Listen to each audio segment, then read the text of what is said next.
just a game, it's the cause that it helps support. Since the first game, it has raised millions of dollars for Shriners Hospital for Children, a pediatric specialty healthcare system founded in 1922 with locations throughout North America. On behalf of Shriners Hospitals for Children and the East-West Triangle, we thank you for being with us today and for joining these athletes. So I was listening to holds the kid there long enough.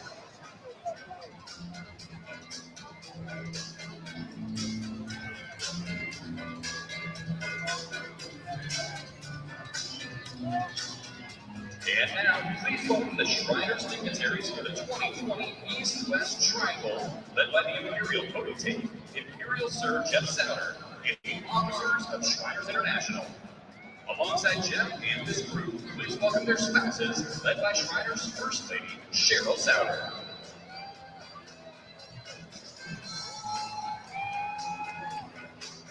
Present and past members of the Board of Trustees of Shriners Hospitals for Children.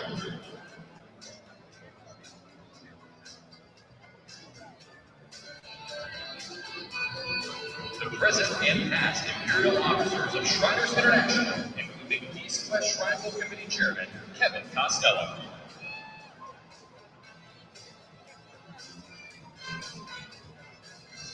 The Most Worshipful John Westerman III, Grand Master of the Grand Lodge of Free and Accepted Masons of Florida, and his officers. The illustrious VIP potentates and past potentates of Shriners Temples for supporting our 95th East-West Triangle. Hey guys, what's going on? We're back here live at Tropicana Field for the East-West Shrine game. It's the Sports Web. I'm your host, Peter Blake, along with the legend himself, Mr. Leo Haggerty, from a Coach Scout and now media member of Night Sports Productions. It's Sports Mag. How you doing today, Leo? I'm doing great. And I tell you what, we're out here at the Tropicana Field. We're looking at some great. I guess we're not. Give us a nice round of applause for all of the East-West Triangle dignitaries. You lost the hotspot? Uh-huh. You lost the hotspot. Or the transitioner thing. Hey guys, what's going on? We're back here live at Tropicana Field for getting you ready for the East-West Shrine game live here on Bucks Report. It's the Sports Web. I'm your host, Peter Blake, giving you something to think about along with the legend himself, Mr. Leo Haggerty, former Coach Scout and now media member of Night Sports Productions and Sports Mag. How you doing today, buddy? I'm doing fine, Peter, and it's great to be out here with you and Blake Anthony, out here enjoying football. And I'll tell you what, every player on that field wants to put an A performance together. Absolutely, and of course, reunited, and it feels so good. Mr. Blake Anthony of Blake and Blake Sports, how are you doing today? I'm doing good, man. It seems like one thing ends, another starts with the off season, and we get to check out these youngsters getting ready to head out here to put their name to fame and try to get picked up on the team and then put some tape out. Yeah, and I think a lot of people would say, in years past that this is really not a game that you look forward to, but what a lot of scouts are saying this week, Leo, is the fact that this is second and third round talent, right? Again, you're looking at a team that's had maybe 6, 7, maybe 8 practices at the most. Defense will be ahead of offense. Why? Because on defense, all it is when the ball moves, you attack. Offense, you got to get a play together. You got to get a snap count. You got to get out of the huddle. You got to snap the ball within 35 seconds, and then you got to try to go somewhere. That's why the rules limit what the defense can do. Still, look for a low-scoring game. What do you think here, Blake? The story of the week has been the quarterbacks. Tell us about some of these quarterbacks that have been showing out this week in practice. Well, I'm looking forward to the young kid out of Utah. He's very mobile. He played very well all season, and I'm looking forward to him putting some tape out. He's a guy I had Tampa possibly picking up in the later rounds if they decide to go with a mobile quarterback later on. But as Leo said, the offense is going to be a little negated than defense, only because there's so much to put in an offense with game plan and schemes, et cetera, et cetera. So you're going to see basic packages here. The ball thrown deep, quarterbacks are going to air it out. Receivers are going to tell the quarterback in the huddle, I want a long one. And you're going to see a couple of them air it out. I expect to see too much scrambling by quarterbacks because they still don't want to get hurt coming into the draft. And a real misconception here is not only the talent, but also, there you go, misconception. Ooh. Also the local ability here. You have Mitchell Wilcox of USF. You have Quartermain, the linebacker for the Miami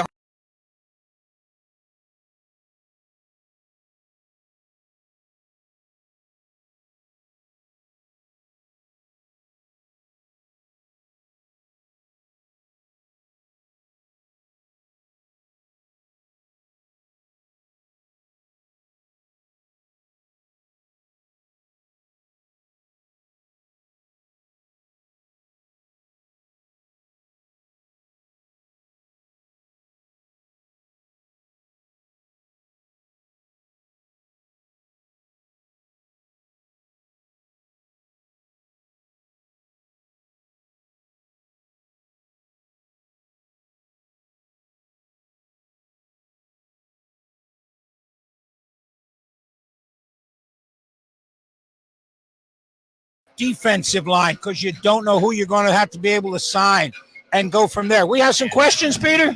We're trying to get some questions right now, but we're here live for the East-West Shrine game at Tropicana Field on the Sports Web, live on Bucks Report. I'm your host, Peter Blake, along with Mr. Leo Haggerty, former Coach Scout and now media member, of course, Blake and Blake Sports, Mr. Blake Anthony. So who are some of the guys or a guy that you're definitely focused on today in this game? You know what, Peter? I really don't have anybody I'm focusing on. What I'm going to do is watch what happens, because this is what the NFL scouts are going to do.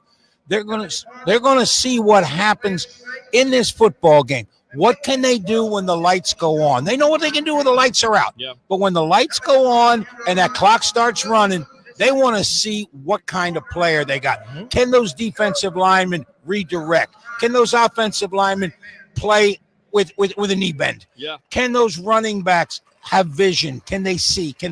Do wide receivers adjust their patterns to what they see with a hot route? So again, there's not really one guy I'm looking at. I'm just looking to see who reacts the best. And I'll tell you right now, I'll give you one player, and the apple doesn't fall far from the tree. That would be John Runyon Jr., who was playing guard this week's offensive tackle out of Michigan. From the Bucs' perspective, this could be a player where you could shift him either to the right tackle or the right guard spot, but he's nasty just like his father. Who's a player that you're looking forward in this game today?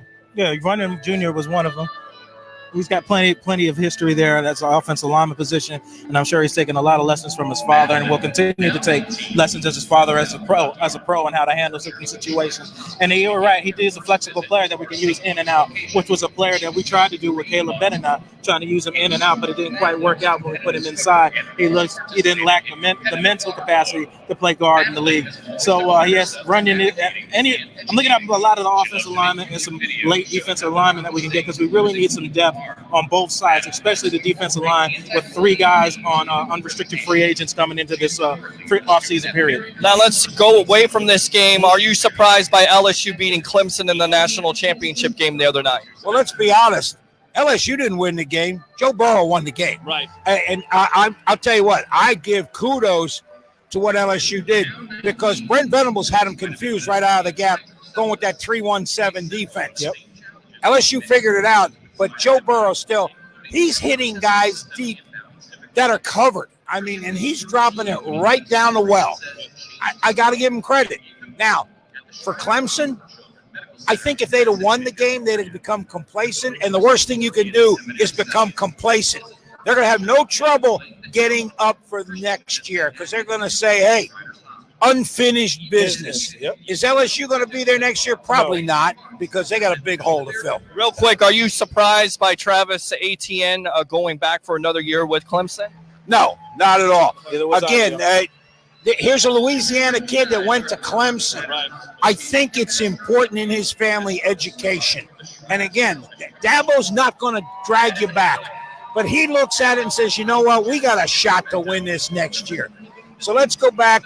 And again, for some reason, running backs have become he's a fall down. It's a fall down for some reason. And I think what scouts are looking at, well, he doesn't tote the mail 20, 25 times. He doesn't have to. That's the problem. That's not Clemson's game. They're going to give it to him 12, 13 times. He's still getting $160, $180, which is nice. And you said Jonathan Taylor would be the guy that you would look at. Is there any other players in this draft, in this game, that you would take a look at from running back perspective? Hell no. I mean, well, I do got one guy. I like Divinity Jr. out of LSU. I'm looking forward to him pass rushing. I have been keeping my eye on him since 2 years ago. It's just his name and just his game I've been keeping an eye on. Doesn't do a lot. I'm going to say the same thing as I said about Godwin. Doesn't do one thing really well, like to stand out, but he does a lot of the little things great. And that's what turned out to be good with Godwin. And the big thing about the NFL now, it's not running back, it's catching back. Mm-hmm. And you got to be able to do 3 things. You got to be able to run the ball, you got to be able to catch the ball, you got to be able to pass block. Mm-hmm. The big question about Jonathan Taylor coming out of his junior year was, can he catch the ball? Well, he proved that real quick against South Florida and the rest of the season. He can catch the football. Now, can he run those deep patterns? Can he run those wheel routes and that? He had a nice one against Oregon. So, yeah, he put on film what needs to be put on. Again, if the Bucs are sitting there and he's there, it would be a travesty to drop that ball. Travis D, you hear that? That's a Leo Award. We're here live at Tropicana Field on the Sports Web, the evolution of Sports Talk Television. I'm your host, Peter Blake, along with Leo Haggerty, former Coach Scout and now media member of Night Sports Productions at Sports Mag, and, of course, Blake Anthony. Antoine Randall L. is coaching the East team as a wide receivers coach. So the kid from Indiana, which Randall L. went to, should we watch for him? Nick Westbrook tore his ACL in 2017. He's had a big week of practice for them. Well, as we said earlier, this is important to a lot of those guys, especially if you're coming off an injury-plagued season and you finally get another chance on a pro level to produce. So I think it's very important. I expect a lot of these guys to really play hard, especially ones like you just mentioned. Yeah, and if you get hurt, you're going to drop. It's just the drop. way that. I mean, let's look at Tua. Tua probably would have been a first, second, or third pick in the draft.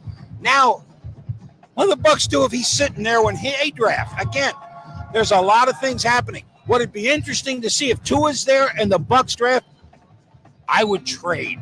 I would find a way to trade that and get more picks. And somebody says Taylor. A lot of people say Cam Akers and J.K. Dobbins. Dobbins definitely showed out for Ohio State this year. Day one guy. Really? No. Dobbins not a day one guy? You agree or disagree? He reminds me of Jacquizz Rodgers. That's who he reminds me of. What he does best is he runs wide and he catches the football. Can he pass block and can he run between the tackles? That's the big question. And you can find 2 or 3 more guys just like that in the draft or undrafted. Yeah, you're right. He's a clone. He's a clone, and there's 4 or 5 more.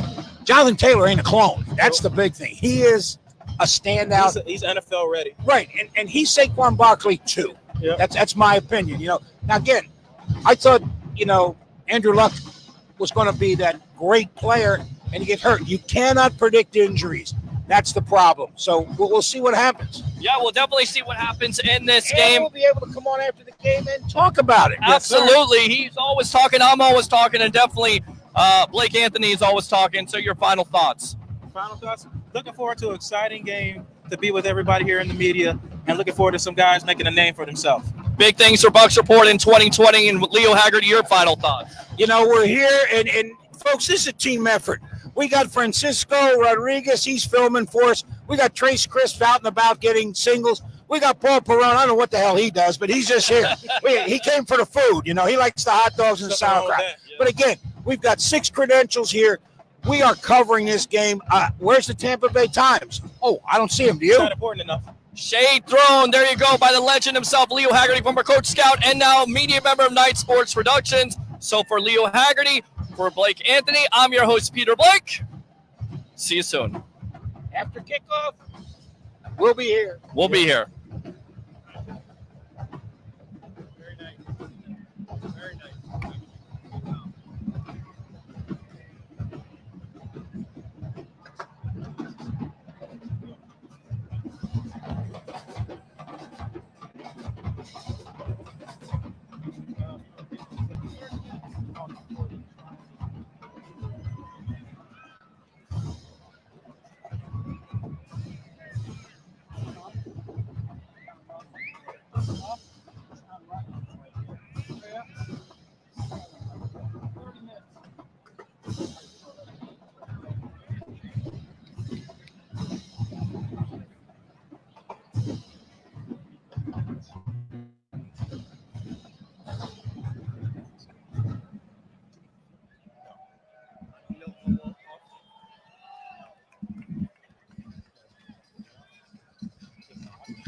Not now.